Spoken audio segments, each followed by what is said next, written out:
Good morning to all my dear students. Today I am going to explain you all subject science of class 6, chapter number 10. The name of the chapter is the body movement.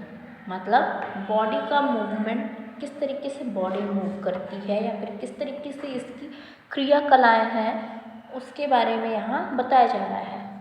Organisation and structure of the body का organisation या फिर इसकी structure कैसे है या फिर कैसे हुआ, इस बारे में हम यहाँ इस चैप्टर में पढ़ेंगे। ओके, तो यहाँ बता रहा है कि जो एक ऑर्गेनिज्म होता है वो एक सिंपल वे में डिफाइंड हो सकता है। मतलब हम कह सकते हैं कि एक ऑर्गेनिज्म जो कि लिविंग बीइंग हो, मतलब वो सांस ले सके और बहुत सारे ऐसे एक्ट्स या एक्टिविटीज़ परफॉर्म करे जिससे कि पता चले कि हाँ वो लिविंग बीइंग है। बहुत सारे फंडामेंटल कैरेक्टर्स हैं जो कि दिखाती हैं वो लाइव है।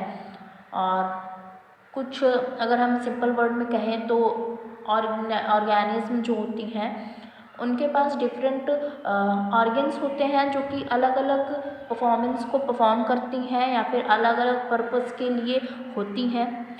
और बहुत सारे अगर हम मतलब कि क्लासिफिकेशन की बात करें, अकॉर्डिंग टू क्लासिफिकेशन जो ऑर्गेनिज्म है वो दो तरीके की होती हैं, राइट। एक होती है यूनिसेलुलर मीन्स होता है एक कोशिकीय, मतलब सिंगल सेल्ड होती है, एक कोशिका की होती है। और दूसरा होता है मल्टी सेलुलर, जिसको हम मतलब बहुकोशिकीय कह सकते हैं, जिसमें बहुत सारी सेल्स होती हैं। तो इस तरीके से हम डिफाइन कर सकते हैं ऑर्गेनिज्म को। फिर यहाँ बता रहा है कि जो यूनिसेलुलर ऑर्गेनिज्म होती हैं वो एक कोशिका की होती हैं, है ना। वो बहुत ही जो उनकी एक्टिविटीज़ होती हैं बहुत ही क्वाइट होती है, वो हमेशा मूवमेंट में होती हैं, अपने चारों ओर हमेशा मूव करते रहते हैं। और हमें ये बड़े आसानी से कहीं भी मतलब वाटर में हम उन्हें देख सकते हैं, जैसे कि वाटर बोले तो पॉन्ड्स हो गए, लैक्स हो गए, रिवर्स हो गए, या फिर कहीं भी जहाँ पे बहुत ही नर्म जगह हो, मॉइस्ट एरिया हो, तो वहाँ पे हम किस तरीके के ऑर्गेनिज्म को देख सकते हैं, यूनिसेलुलर ऑर्गेनिज्म को देख सकते हैं। कुछ एग्जाम्पल्स यहाँ बताए गए हैं, जैसे अमीबा है, प्लाज्मोडियम है, फिर पैरामीशियम है, और भी बहुत सारे ऐसे ऑर्गेनिज्म हैं जो कि क्या कहलाते हैं, यूनिसेलुलर ऑर्गेनिज्म कहलाते हैं, मतलब एक कोशिकीय जीव कहलाते हैं। ये सारे आपको कहाँ मिलेंगे, नर्म एरिया में, मतलब कि मॉइस्ट प्लेस में मिलेंगे। एग्जाम्पल्स मैंने बताए हैं ऊपर, जैसे पॉन्ड, लैक, रिवर्स में ही ये पाए जाते हैं, ड्राई एरिया में ये नहीं पाए जाते हैं। इसमें से बहुत सारे ऐसे एनिमल्स या फिर प्लांट्स होते हैं जो कि मल्टी सेलुलर ऑर्गेनिज्म के अंदर मतलब कि अंतर्गत आते हैं।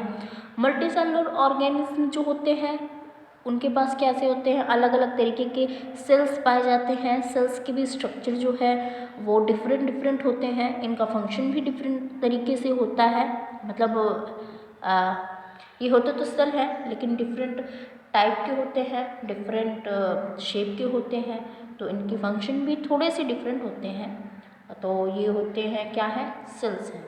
ओके, जैसा कि आप जानते हैं कि जो ह्यूमन्स बॉडी होती है उनमें कम से कम ट्रिलियंस ऑफ सेल्स पाए जाते हैं।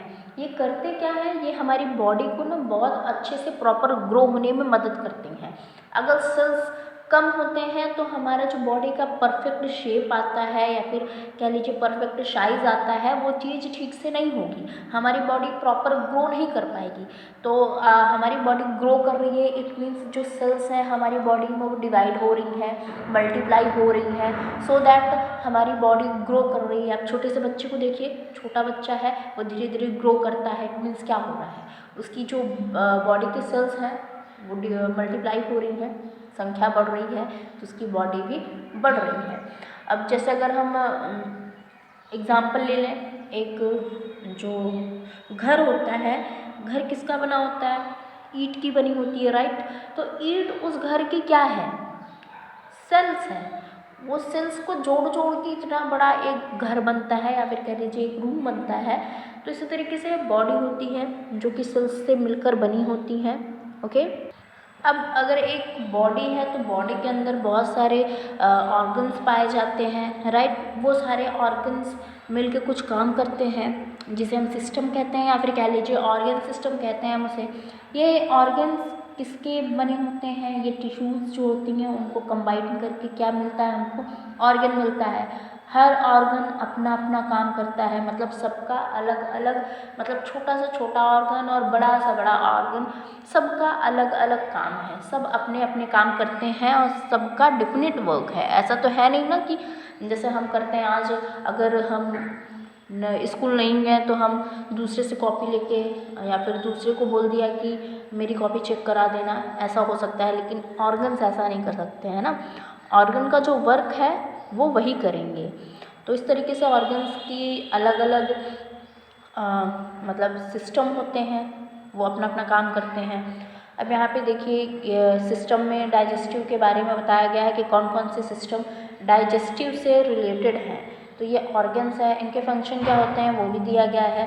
फिर देखिए एक यहाँ पे डाइजेस्टिव सिस्टम का यहाँ पे पूरा पार्ट दिया गया है। ये सारे पार्ट काम तो डाइजेशन का ही करते हैं, लेकिन अलग अलग तरीके से, थोड़े थोड़े मतलब तोड़ तोड़ के, कि इनका काम ये हो गया, इनको ये सीक्रेट करना है, इनको यहाँ से वहाँ ले जाना है। तो इस तरीके से क्या करते हैं, ये पूरा एक सिस्टम चलता है जिसे बोल देते हैं हम digestive system. Okay, in the same way यहाँ पे देखिए सर्कुलेटरी सिस्टम के बारे में बताया गया है, किस तरीके से जो सर्कुलेटरी का मतलब प्रोसेस होता है वो कौन कौन करता है, फिर ये क्या काम करते हैं उसके बारे में है।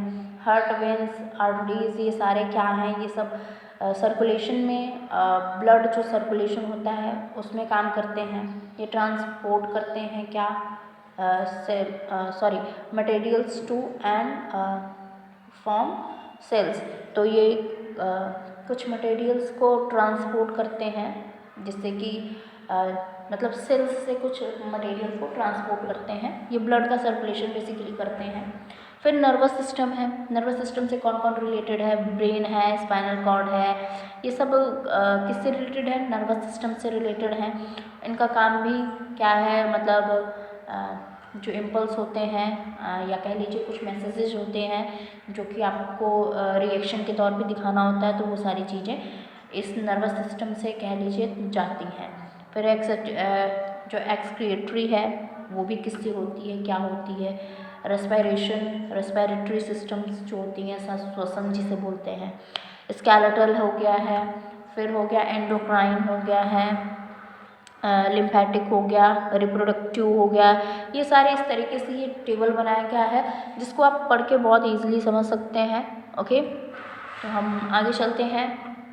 यहाँ पे देखिए बताया गया है किस तरीके से जो लेवल्स ऑफ ऑर्गेनाइजेशन है, तो उसके बारे में बता रहा है किस तरीके से सेल्स से टिश्यूज़, टिश्यूज़ से ऑर्गन और ऑर्गन से सिस्टम, सिस्टम से ऑर्गेनिज्म बनते हैं। ओके, तो इस तरीके से जब कोई भी बच्चा बढ़ता है या फिर कह लीजिए जब उसका जन्म होता है उससे पहले वो किस तरीके से ऑर्गेनाइज होता है वो यहाँ पे बताया गया है। तो इस तरीके से हम जान सकते हैं कि ह्यूमन जो बॉडी है वो किस तरीके से ऑर्गेनाइज होता है, उसके बारे में यहाँ बताया गया है। फिर नीचे यहाँ पे देखिए टिश्यूज़ के बारे में बताया गया है, किस तरीके से टिश्यूज़ क्या चीज़ फॉर्म करते हैं उसके बारे में यहाँ बताया गया है। सॉरी, यहाँ टिश्यूज़ नहीं बताया गया है, ये ऑर्गेनाइजेशन ही बताया गया है, किस तरीके से क्या चीज़ मिलकर और क्या चीज़ का निर्माण करती है। ओके, तो यहाँ देखिए छोटे छोटे क्या है, पहले एटम है, फिर क्या है, मॉलिक्यूल है, फिर उसके बाद इसी तरीके से आगे छोटे छोटे पार्ट्स जो हैं वो मिलके बड़ी संरचना बनाते हैं, और ये बड़ी संरचना बहुत बड़ा काम करती है किसमें, एक ह्यूमन बॉडी में। ठीक है, फिर है मूवमेंट बताई गई है कि किस तरीके से हमारी जो ह्यूमन बॉडी होती है कह लीजिए, या फिर कोई भी ह्यूमन बीइंग जो होती हैं, प्लांट्स भी ह्यूमन बीइंग्स के अंदर ही आती हैं। तो जो सांस लेती हैं है ना, तो प्लांट्स तो लाइव है, तो सब में कोई ना कोई मूवमेंट होती है, और उसके मूवमेंट की वजह से हमें पता चलता है कि वो क्या है, लाइव है। क्योंकि जो डेड होता है वो मूवमेंट शो नहीं करता है ना।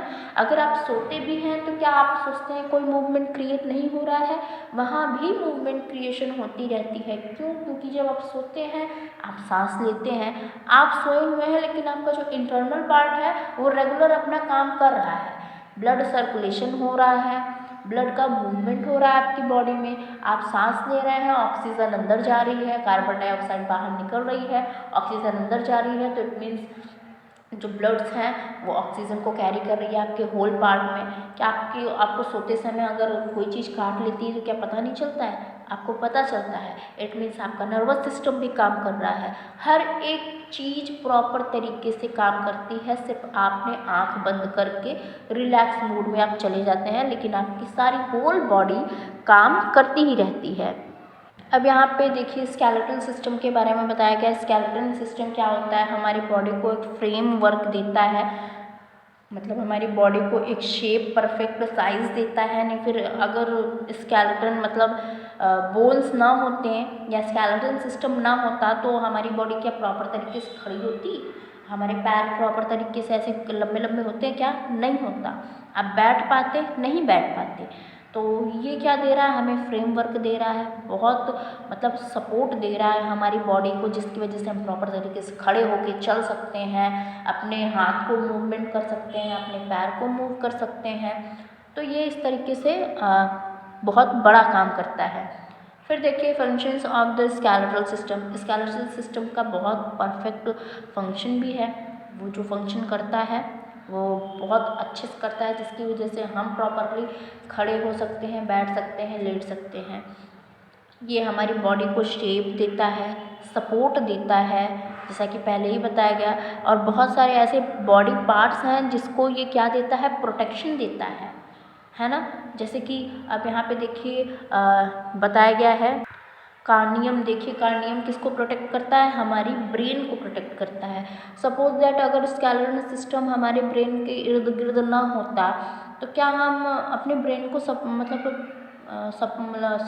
सेफ रख सकते हैं? आप खेलते कूदते हैं तो आपके सर में ऑब्वियसली चोट तो लगती ही है, तो उससे आपके ब्रेन को हर्ट ना हो, इस वजह से ये पूरा फंक्शन आपको प्रोटेक्शन में अवेलेबल रहता है। रिब देखिए, रिब केस जो होता है हमारे लंग्स को, हमारे हार्ट को और डाइजेस्टिव ऑर्गन्स को भी क्या करता है? प्रोटेक्ट करता है। पेल्विस वो क्या करता है? जो रिप्रोडक्टिव ऑर्गन होते हैं उनको सिक्योर करके रखता है कि क्योंकि आप बहुत सारे ऐसे एक्टिविटीज़ करते रहते हैं, बच्चे हैं खेलते कूदते रहते हैं, तो चोट तो लगती है, लेकिन अगर बोन्स ना होते तो चोट ज़्यादा लग जाती है और फिर शायद वो बहुत बुरा कंडीशन क्रिएट कर सकता था, है ना। तो इस वजह से जो स्केलेटल सिस्टम होता है वो सेफ रखते हैं हमारी बॉडी को। फिर देखिए यहाँ पे ब्लड सेल प्रोडक्शन, किस तरीके से जो ब्लड सेल होती हैं वो किस तरीके से प्रोड्यूस होती हैं। जो हमारी बोन मैरो होती है वो क्या करती है? ब्लड का प्रोडक्शन आगे बढ़ाती है, रेड ब्लड सेल्स को बनाती है। फिर इसकी वजह से क्या होती है? हमारी होल बॉडी में ब्लड का सर्कुलेशन तो दूसरे प्रोसेस से चलता है, लेकिन यहाँ से प्रोड्यूस होता है तो ही हमारी बॉडी में रहता है। अब यहाँ पे मूवमेंट बता रहा है, तो मूवमेंट मैंने पहले ही बता दिया था किस तरीके से बोन्स की वजह से हम बहुत परफेक्टली मूव कर सकते हैं या मूवमेंट को शो कर सकते हैं। अब नेक्स्ट यहाँ बता रहा है मिनरल्स स्टोरेज। अब हमारी बॉडी जो है, बॉडी क्या, हमारा जो स्केलेटल सिस्टम है, हमारे जो बोन्स हैं उनको मिनरल्स की ज़रूरत पड़ती है। मिनरल्स में कौन सा मिनरल? कैल्शियम। हमारी बॉडी को हमारे बोन्स को कैल्शियम की बहुत ज़्यादा ज़रूरत होती है। अगर हमारे बोन्स में कैल्शियम की मात्रा कम होती है तो हमारे बोन्स क्या होते हैं? कमज़ोर हो जाते हैं, जिसकी वजह से आप थोड़ा सा भी कहीं गिरते हैं या फिर थोड़ा सा भी आपको चोट लगता है तो उस समय क्या होता है? आपकी हड्डियाँ टूटने का दर्द होता है, प्लस बहुत कमज़ोर हो जाती हैं। तो आप कहीं भी अगर बैठ गए, थोड़ी देर के लिए उठें, तो आपकी कमर की जो हड्डियाँ हैं वो सब दर्द होने लगेंगी। मतलब बहुत सारे प्रॉब्लम आपके नीज़ में, बहुत बैक्स में, हर जगह आपको पेन होगा। तो इस वजह से ये बहुत ज़रूरी है कि आप अपने बॉडी में कैल्शियम की जो मात्रा है वो परफेक्ट रखें। बहुत ज़्यादा आपको कैल्शियम लेने की ज़रूरत नहीं है, लेकिन आप थोड़ा थोड़ा कैल्शियम, मतलब अगर आप हर चीज़ खाते हैं तो आपको आप पढ़ते हैं तो आप जानते हैं कि किस चीज़ में क्या चीज़ पाई जाती है। तो इस तरीके से आपको वो चीज़ें खानी चाहिए जो कि आपके बॉडी के पार्ट्स को बहुत ज़्यादा ज़रूरत है। अगर कम हुआ तो फिर आप कमज़ोर हो जाएंगे, आप कमज़ोर होंगे तो फिर प्रॉपरली आप पढ़ नहीं पाएंगे, फिर बहुत सारी चीज़ें जो है क्रिएट होने लगेंगी। यहाँ पे पार्ट्स ऑफ स्केलेटन है। स्केलेटन के बहुत सारे पार्ट्स होते हैं, लाइक सेरिब्रम है, सॉरी कार्नियम है, फिर स्ट्रियम है, रिब्स हैं, और भी बहुत सारे इसी तरीके से ये सारे पड़े हुए हैं। आप इसे पढ़िए और देखिए, यहाँ पे ये सारे पार्ट्स प्रॉपर तरीके से यहाँ भी बताई गई हैं, किस तरीके से कौन से पार्ट को क्या बोलते हैं। तो इस तरीके से देखिए और समझिए। फिर नेक्स्ट यहाँ पे देखिए स्कल के बारे में बताया गया है। स्कल जो है ये हमारे बॉडी का टॉप पे होता है, ठीक है, और ये हमारे बैकबोन से भी जुड़ी होती हैं। और इसमें कितने होते हैं, इसमें 24 बोन्स होती हैं, है ना। और ये देखिए इस तरीके से यहाँ पे बताया भी गया है किस तरीके से कौन सा ये बोन है, नाम भी बताया गया है। तो इस तरीके से ये क्या पूरा फ्रेमवर्क करती हैं हमारे फेस का, प्लस मतलब फेस से पूरा, मतलब जितना बड़ा हमारा सर है पूरा स्कल लेके, तो ये किस तरीके से बोन हमारे अंदर जो सबसे बड़ा पार्ट है ब्रेन को परफेक्टली एकदम सेफ रखता है और फ्रेमवर्क तो देता ही है। फिर उसके बाद रिब केज है। रिब केज जो है ये 12 पेयर की बनी होती हैं। सबसे बड़ा काम इनका क्या है, और हाँ, इनका सबसे बड़ा काम क्या है, ये लंग्स हार्ट को सेफली रखती हैं। देखिए ये रिब केज की तरह बनी हुई हैं एकदम, जिसे क्या बोलते हैं हम, केज मतलब पिंजरा जिसे बोलते हैं। तो इस पिंजरे के अंदर क्या रहता है कैद, हमारा हार्ट, लंग्स और थोड़ा सा डाइजेस्टिव पार्ट्स होते हैं, जो कि ये रिब केज बहुत अच्छे से सेफली अंदर रखे होता है, ठीक है। नेक्स्ट है यहाँ पे द बैकबोन, जो कि वर्टिबल कॉलम में लगे हुए होते हैं। ये देखिए जो हमारी बैकबोन होती है काफ़ी लंबी होती है, ये जॉइंटेड होती है, अलग अलग पार्ट मतलब कि टूटी हुई होती है, लेकिन ये जुड़ी हुई होती है। ये हमारा क्या है, स्पाइनल कॉर्ड, सॉरी ये हमारा बैकबोन है, ठीक है। ये वर्टिबल कॉलम में होता है और ये जुड़ी होती है हमारे किससे, हमारे स्कल से जुड़ी होती है पूरा पीछे, और नीचे हमारे हिप से जुड़ी हुई होती है, ठीक है। फिर देखिए यहाँ पे लिम्स के बारे में बता रहा है। The limbs, arms and leg, हमारे लिम्स जो कि हमारे आर्म्स भी हैं और हमारे लेग्स हैं, दोनों चीज़ आते हैं।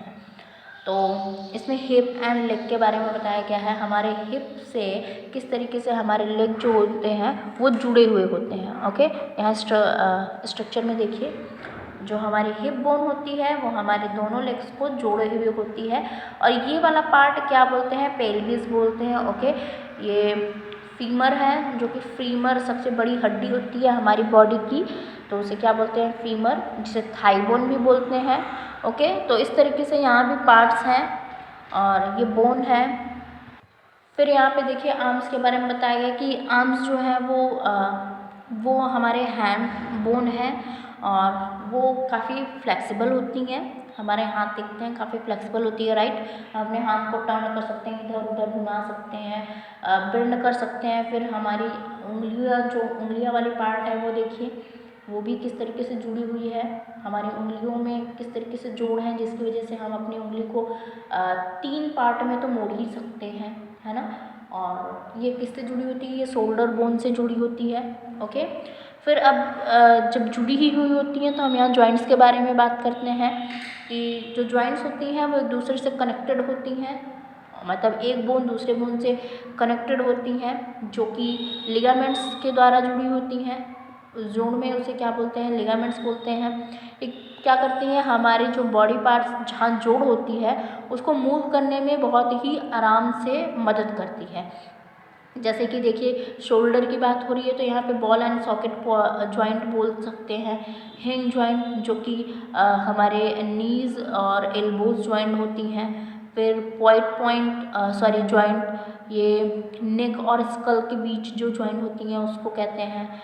फिर है यहाँ इलिप्सोइडल जॉइंट, जो कि रिस्ट जॉइंट जो होती हैं वहाँ जुड़ी होती हैं, उस तरीके की जॉइंट्स होती हैं। तो ये कुछ जॉइंट्स हैं जो कि हमारी बॉडी में होती हैं। फिर यहाँ पे बता रहा है कि टाइप्स ऑफ जॉइंट मूवमेंट, जैसे कि पहले ही पता है कि जो कई तरीके की मूवमेंट होती हैं हमारी बॉडी में, तो इन जॉइंट्स की वजह से जैसे फ्लेक्शन,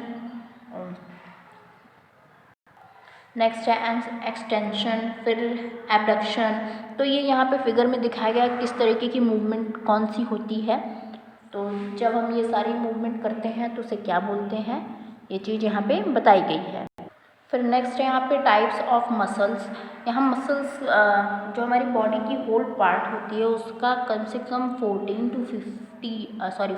to 50% वेट का होता है, क्या मसल्स होते हैं, ठीक है, हमारी बॉडी का।